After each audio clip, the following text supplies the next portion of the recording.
Just when you thought it was safe to watch videos again on the internet comes Tales from Someplace Besides the Garage.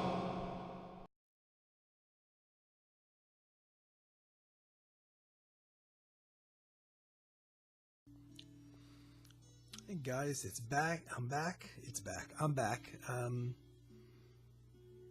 Trying to keep up with my thing here of doing a weekly, at least one video a week. And I was tempted to slog off and not do one. And I'm like, well, I'm going to come on whether I got anything to talk about or not, I decided. And I'll just find something to talk about. Again, I'm still experimenting with the settings. The old webcam software on this computer that was working for the video but not the audio, all of a sudden today is working for the audio again as well. And the other software program, I haven't even tried it, but I'm willing to bet that wouldn't work. It seems like I've got two software programs to record these videos with, and both of them, they're like mutually exclusive. If one works, the other one won't work, or at least an aspect of the other one won't work. Now this one's working again. It was always working for video, but the audio wouldn't pick up my microphone input. Now it is today. I don't know what's going on. So, I thought I would talk about something that I don't have a lot of in my collection. By the standards of most people that collect records, probably, I would guess, people that are heavily into music probably have maybe 15 or 20% of their collection might be compilations, and I don't think I'm anywhere near that. And I wonder, I just come to the realization lately that I don't know if it's because it's like an OCD thing with me or something. One of the reasons I don't like multi-artist compilations is I've got this thing that with every track, every piece of music I listen to, I have to know who's playing it, who wrote it, who the musicians are, when it was recorded. It's all that kind of thing. I can't just sit back and enjoy the music. I have to know the details. And when you're listening to a multi-artist compilation, it gets a little freaky sometimes because you're just going from one track to the other, and it's different artists. And I have to know who's playing. And I think maybe it's that OCD factor, maybe one of the reasons why I'm not crazy about multi-artist compilations. And as a matter of fact, there's only a couple reasons I buy them. So usually they're off the cuff, totally off the cuff. One of the reasons, though, is, as in a case of, I'll just show a handful that I picked up. This is a really interesting one. Inner Landscapes, Selected New Music Volume 3. Some obscure label. This has been out of print forever. Actually, it's distributed from Brooktondale, New York. I've never heard of that, and I live right next to New York. Now, this one I may have picked up because at the time that it came out, it had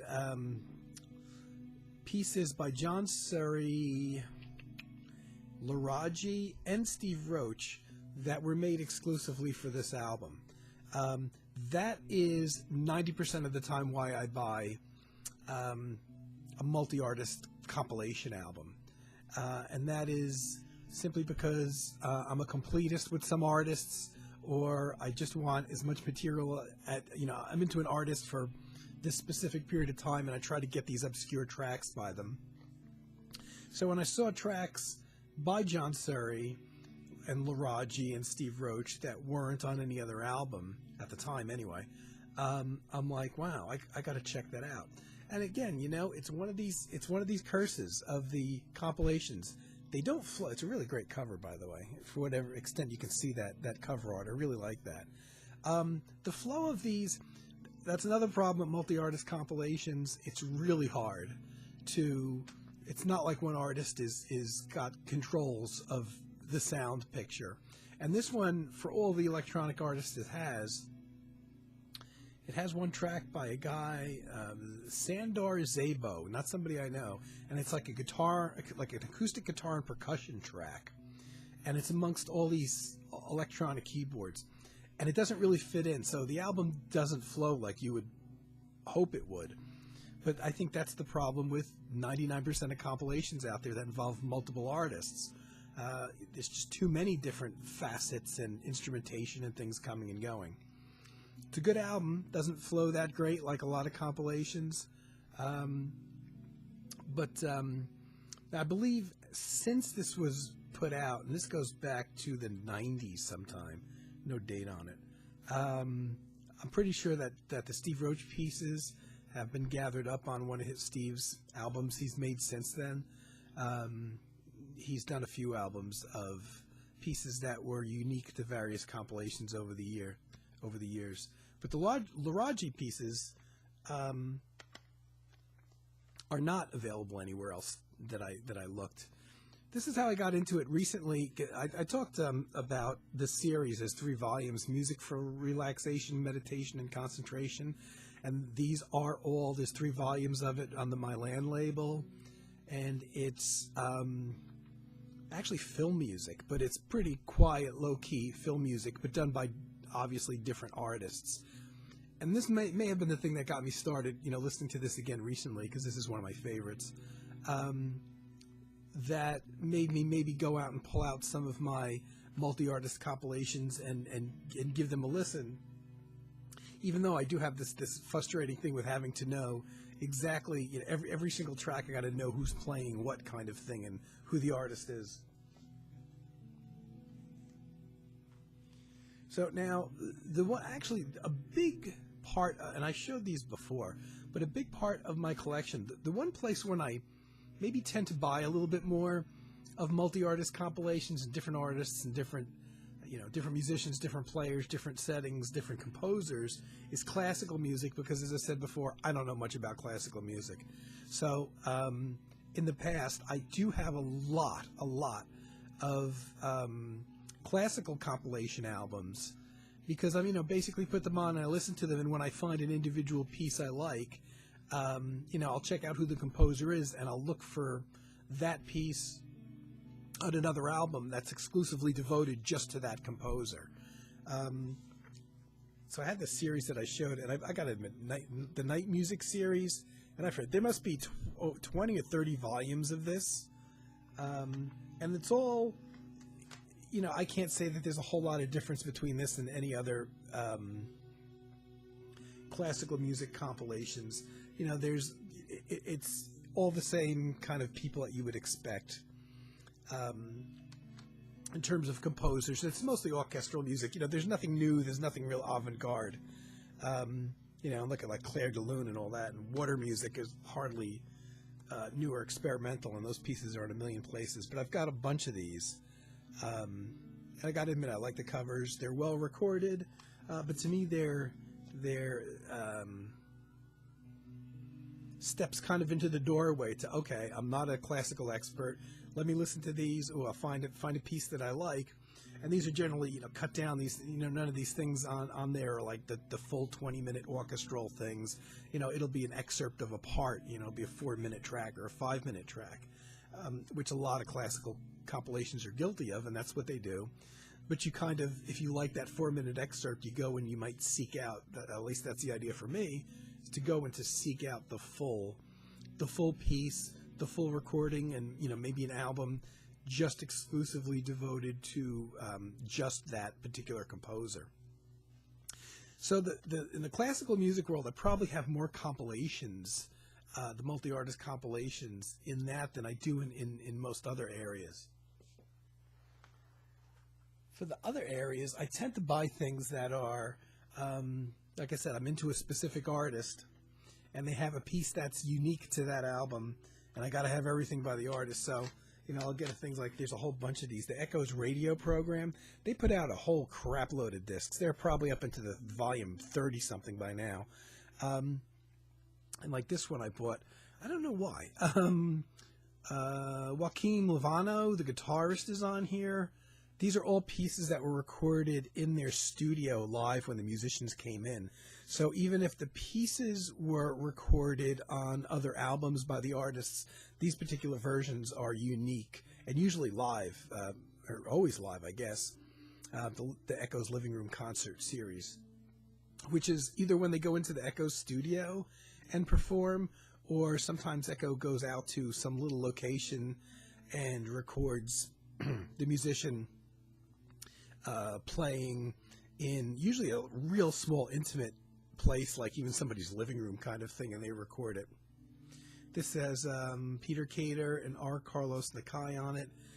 Jeff Pierce, who's a guitarist. I was kind of interested in Jeff Pierce's when I discovered. I think he had maybe one album out at the time.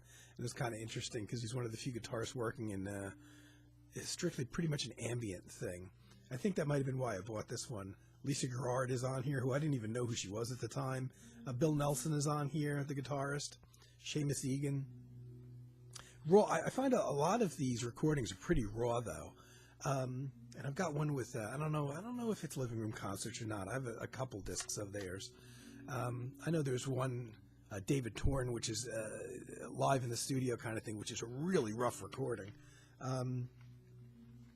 But see, for the most part, I don't put these on and listen to these from beginning to end, except for when I first get them.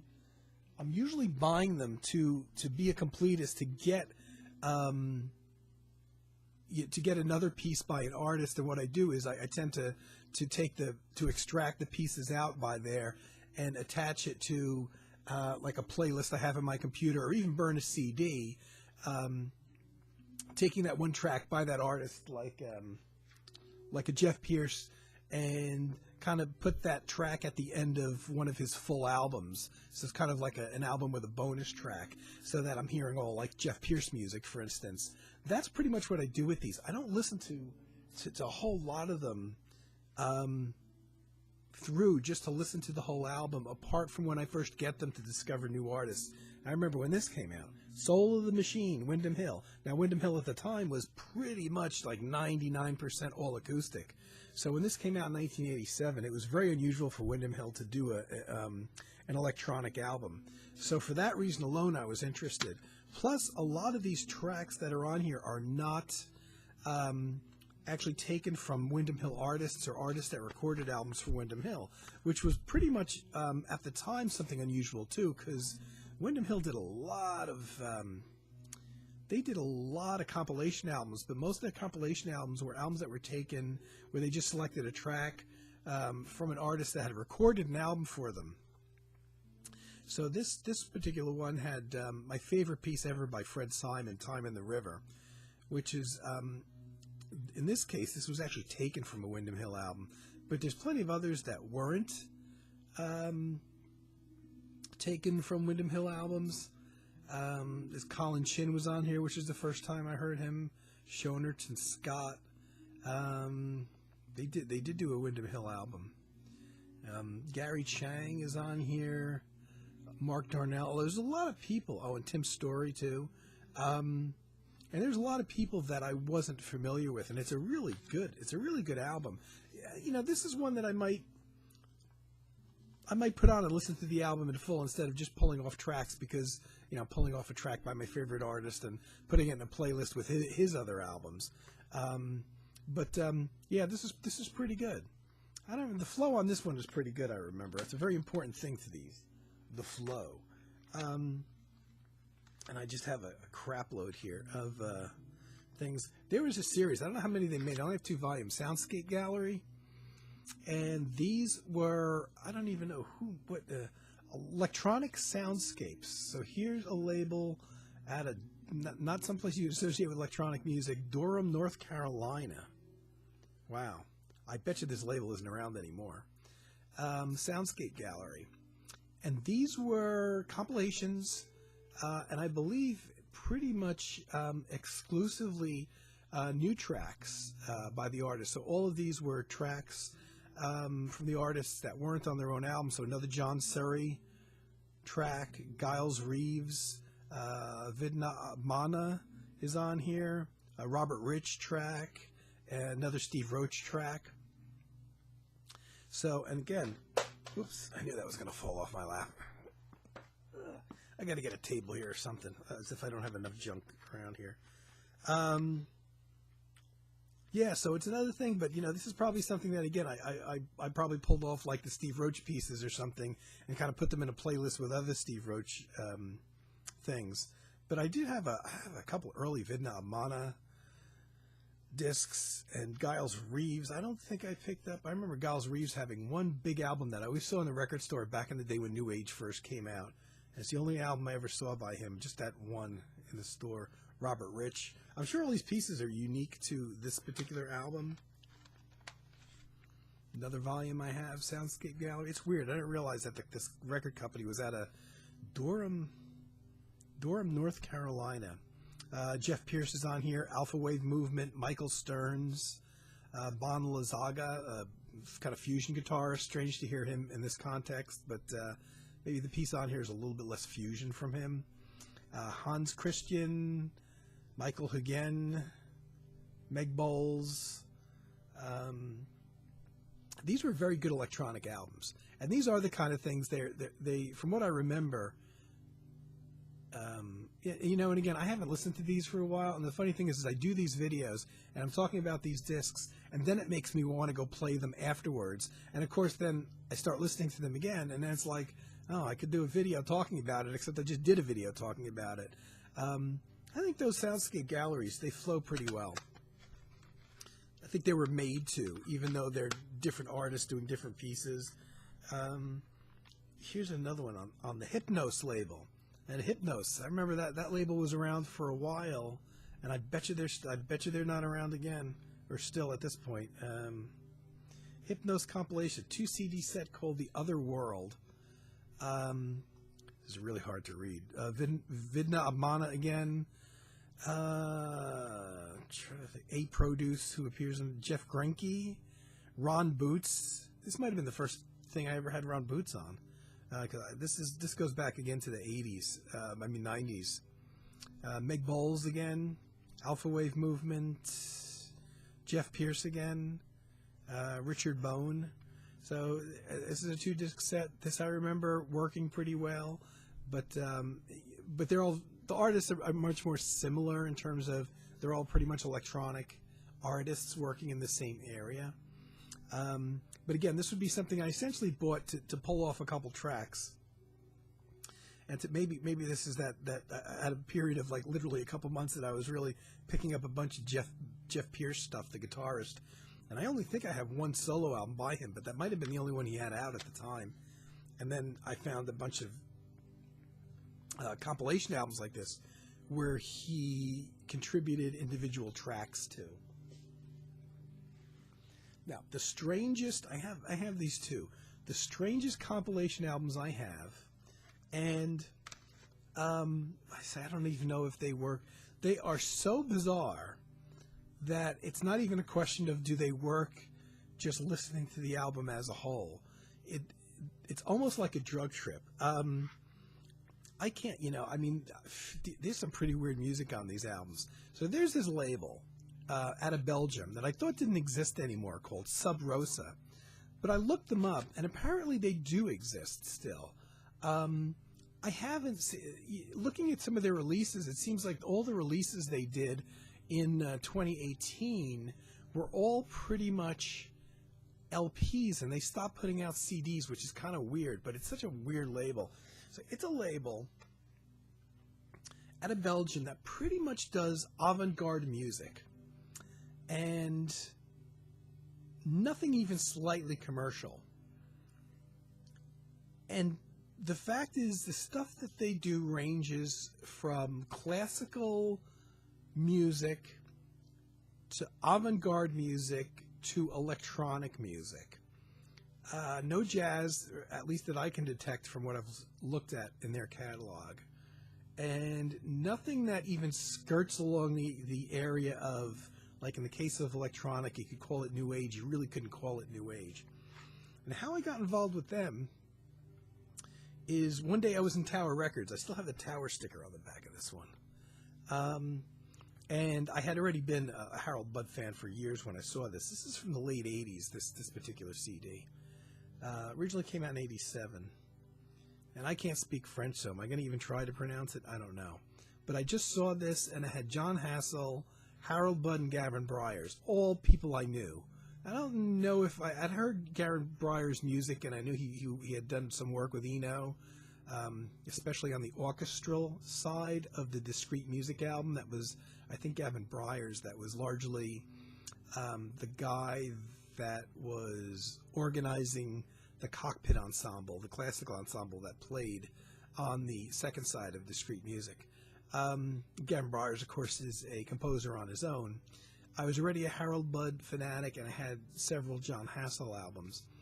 And I picked this up because I kind of could tell from just the way it looked and everything that these tracks were unique to this album, that they weren't pulled off of other albums. So the John Hassel piece is like 10 minutes and 50 seconds, kind of avant-garde. There's an electronic percussionist along with John Hassel on here.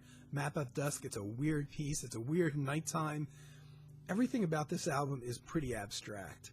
And of course, John Hassel playing his processed trumpets and keyboards.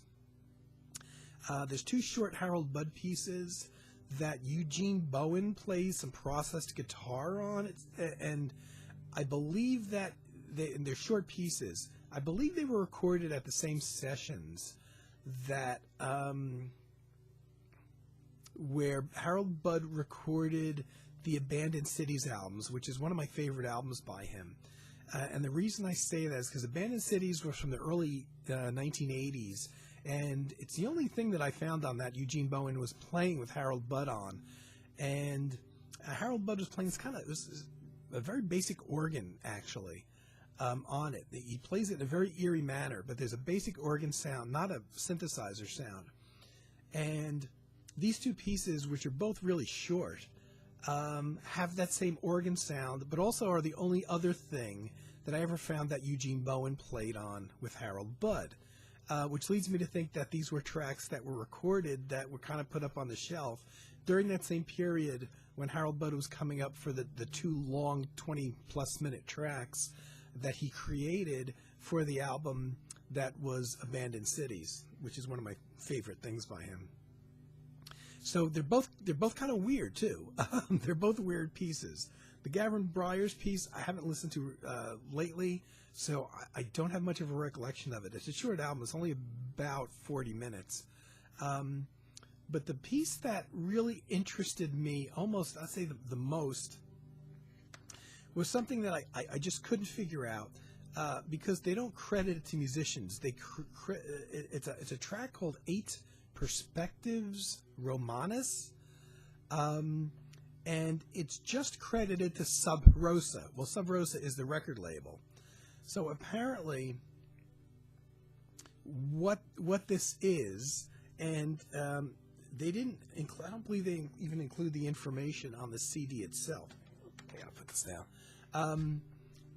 They didn't include this on the CD itself, but when I looked up online to try to get some more information about this like 11-minute piece that's really friggin' bizarre that ends the album,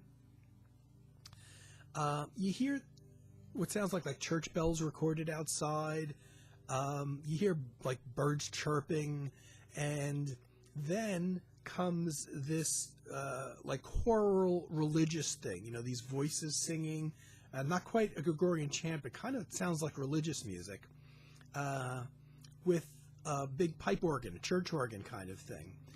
And then that ends, and you have some more church bells and things like that. It's a real, I don't know if you would call it musique concrète exactly, but it's just this bizarre, it's a soundscape. There's outside sounds where there's no music and things like that, and the church bells and the, things off in the distance. And when I looked it up online, I just noticed that there were, it was something that was recorded. And the frustrating thing is this choral piece, which is obviously a written piece that sounds like religious music, with the vocalists, and the pipe organ. There's no credit given to the musicians who's playing it, who's singing it. They don't mention what piece of music it is at all, so you have no idea. Maybe in that tradition of music, it's a well-known piece. I wouldn't know. It just makes the whole thing such a bizarre experience. It's like taking a trip. It's like seeing a soundtrack to a movie that you don't know what the hell is going on. And when I looked it up, I noticed that it was recorded over the course of 3 different years. So I guess these guys who dubbed themselves Sub Rosa are actually like producers, engineers, a group of guys that go out and are recording these sounds, sometimes music, sometimes just sounds of the church bells or the rain falling or, birds chirping and stuff like that. And they're just going out and recording these things, not mentioning much of where it's coming from, and kind of creating this collage, because the various parts of this really bizarre track have been recorded over the course of 3 different years, if that makes any sense.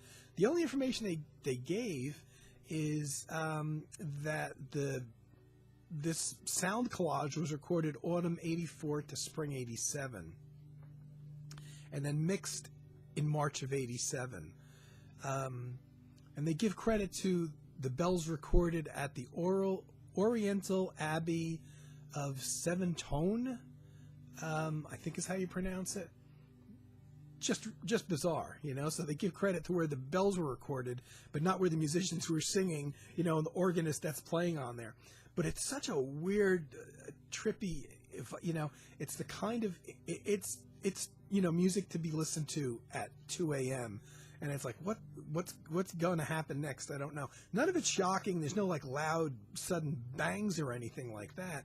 But it's just such a weird collage of stuff.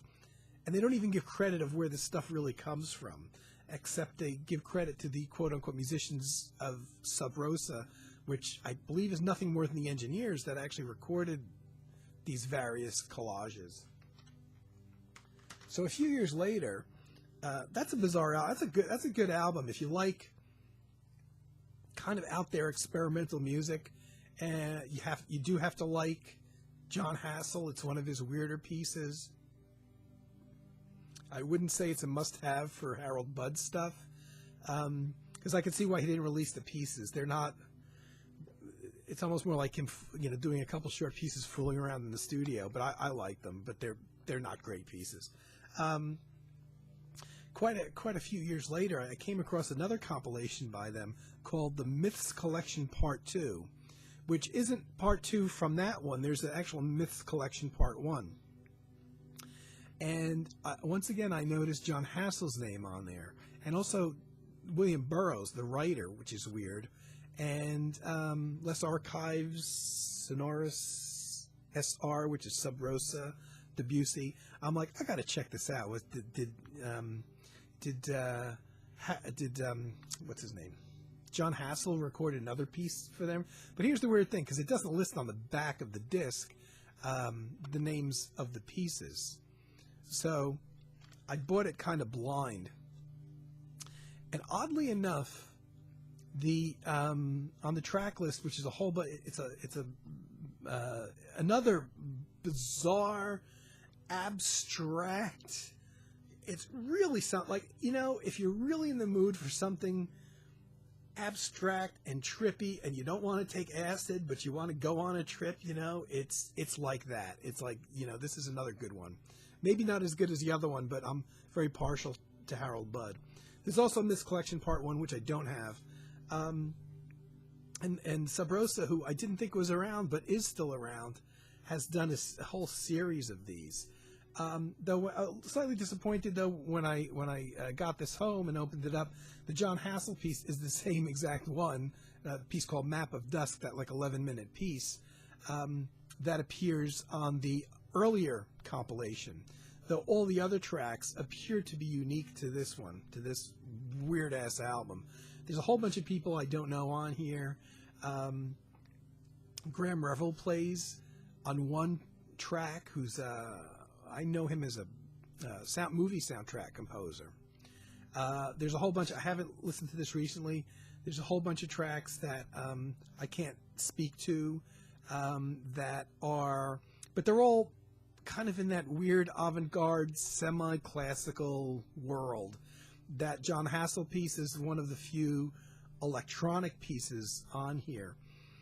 You don't know where these, I don't know who put these together, what the hell they were thinking, if they were thinking anything, by having these kind of semi-avant-garde classical pieces and then throwing in that John Hassel piece and ending the album with a 90-second excerpt of William Burroughs talking, the writer, which is just, and it doesn't, the thing he's reading, which is just like an excerpt, doesn't even really make sense. It's like clearly out of context of, it's a 90-second excerpt of some larger story or something.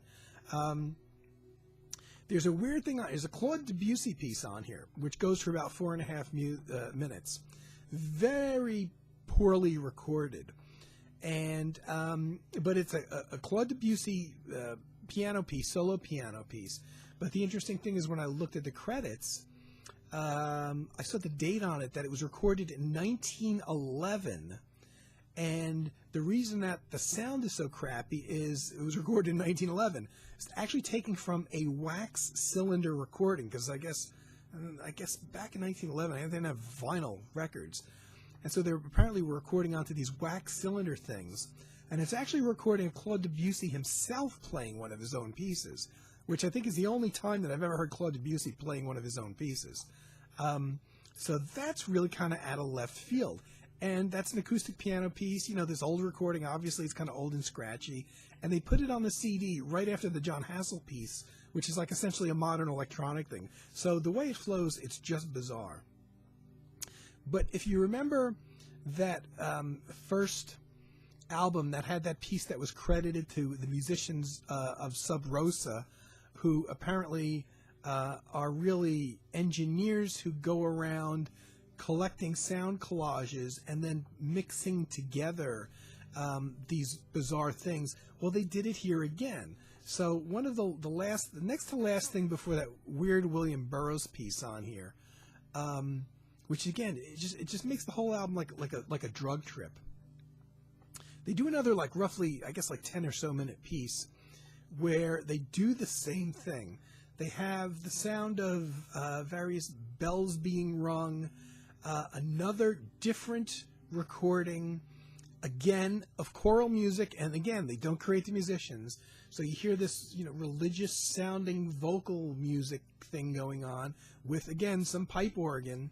And then all of a sudden, that kind of comes to an end, and all of a sudden, you hear a group of children singing this religious thing, and then the adults join them in, so it's a really weird kind of flow to it. So I don't know if it's the same piece or not. I guess it is, or whether they sewed these things together, and then the organ comes in again. And they give a little bit of then after that, this is a religious thing, with these funky, religious choral vocals going on, this very somber feel. And then there's this ethnic music with some percussion, kind of poorly recorded, very ethnic sounding. At first I thought it was maybe Native American music, and then that fades after a while, and these are pieces that don't really fit together well, but they've put them together in the oddest fashion. Then it goes into this other thing where you hear these horns, and they're like they're not saxophone type horns. They're the kind of horns that you would hear somebody, they only play one note. So they're the kind of things that are used maybe for religious things, or the kind of thing that a call to prayer at a temple kind of horn, not the kind of saxophone horns playing a whole bunch of notes, but rather all these different horns that only play one long sustained note type of thing. And they did kind of list, they didn't list who the musicians were or what these pieces were, as far as there's obviously some arranged pieces in there with the religious vocal chanting things. But they give some information about where some of these were recorded. And this is once again, these musicians, these weird Sub Rosa musicians, mixed together pieces that range from 1963 to 1987. Just bizarre.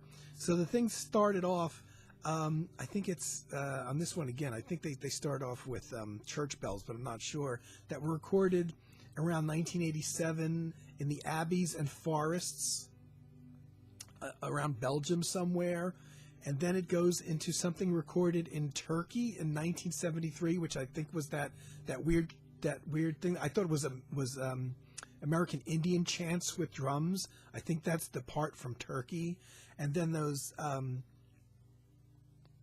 weird horns that sounded like a call to religious ritual kind of things. Because this is what I'm guessing, but their information was that another part, which I'm guessing is this part, was recorded in India, Tibet, and Nepal between 1963 and 72. So this one section of this one track alone was recorded over the course of 10 years, and just put together, just bizarre. It's like I don't know where these things are from. They don't give credit to any of the musicians. If they even know them, I would guess they kind of must know who some of the musicians are. If they know that, for instance, it was recorded in Turkey in 1973 and India, Tibet, and Nepal in 1963 to 72, are these tapes that they just had around and they just decided to mix together in a weird way? It just makes for just the weirdest listening experience, and a bit frustrating for somebody like me, but interesting to listen to. But like I said, frustrating for somebody like me who has to know, whenever I listen to a piece of music, who the musicians are, when it was recorded, who's playing on it, that kind of thing. But I just wanted to show these, because if you ever come across these and you're really in the mood for something weird, and just out there where you don't know what you're going to hear, and very, very atmospheric, I do have to recommend this, well, especially this one too, especially if you are a fan of guys like Harold Budenhassel and Gavin Bryars, because that piece at the end of it, that Sub Rosa piece, is really good too. And this one, which is a little bit weirder and a little bit more all over the place, with William Burroughs reading and all that stuff. But I just thought I would show some of my weirder compilations. These are compilations I actually like. And yeah, I would listen to these, and have listened to these, and do listen to these complete, not just like most compilations I have, which are basically to be a completist and to take a track off of it from an artist that I regularly listen to. So I thought I would show my my compilation, or a cross section of some of my compilation stuff. I have a lot of other stuff. But the Sub Rosa things are definitely amongst the most interesting compilation albums of any type that I own, and I thought I would show them, and I didn't really think it would run this long. But I'm here doing my weekly thing. I won't talk about my music because I've run too long, but I'll be back, and I hope this records and comes out okay. But hope everybody's doing well. I don't know why, but I've been really behind on other people's videos, and time is just getting away from me. So, but I'll hopefully get to all my regulars, that I would normally watch and leave comments for. Okay, everybody, hope you're doing well, and I will be back at least within a week, if not sooner. Take care.